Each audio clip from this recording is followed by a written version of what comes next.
Se baser uniquement sur le DSM pour effectuer une démarche diagnostique est-il un red flag? Si la question est un chouïa provoque, elle mérite quand même d'être posée. Nous avons bien entendu connu un certain nombre de révolutions lors de la publication du DSM-5 en 2013, traduit en 2015 en français.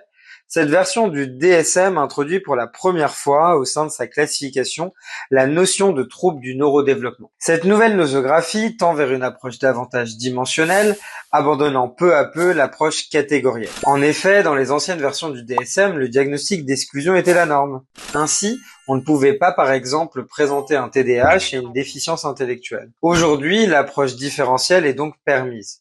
On va rechercher autant que faire se peut la nature du trouble, dont les symptômes et les impacts fonctionnels ne doivent pas être mieux expliqués par un autre trouble. Bien que les évolutions du DSM soient harmonisées avec la 11e version de la classification internationale des maladies de l'OMS, un certain nombre de limites persistent. En effet, le DSM-5 et sa révision excluent les syndromes génétiques cellulaires.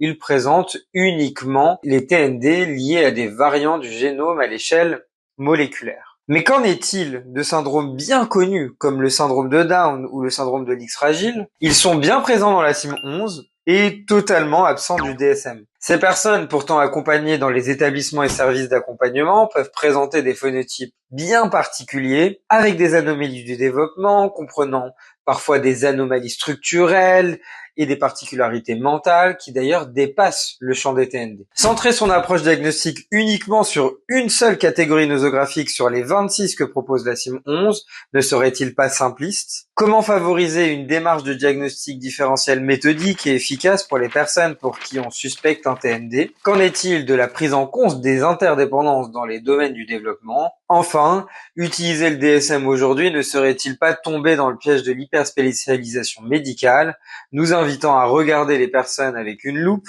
oubliant la globalité de l'être qui s'offre à nous? Bien sûr, il existe des outils et des études pour nous aider, mais ça, on vous en parle la semaine prochaine.